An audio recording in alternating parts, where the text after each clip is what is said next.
राना सनाउल्लाह पर दहशतगर्दी का मुकदमा दर्ज कराने का फैसला।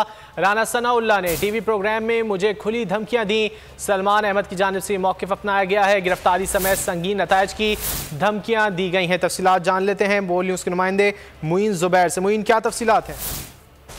जी बिल्कुल, पाकिस्तान तहरीक इंसाफ के रहनुमा और मारूफ गुलकार सलमान अहमद ने वफाकी वज़ीर दाखिला राना सनाउल्लाह पर मुकदमा दर्ज करवाने का फैसला किया है। सलमान अहमद ने मौक़िफ़ इख्तियार किया है कि टीवी टॉक शो में वज़ीर दाखिला की तरफ से उन्हें संगीन धमकियां दी गई, जिसकी बुनियाद पर वो अपने वकला से राब्ते में और जल्द इस हवाले से एक केस जो है वो दायर किया जाएगा।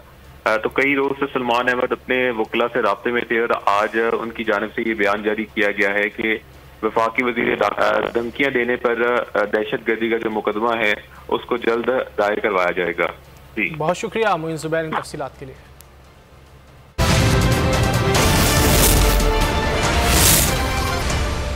मैं हूं जैस्मीन मंजूर और आप मुझे देखेंगे सिर्फ बोल पर।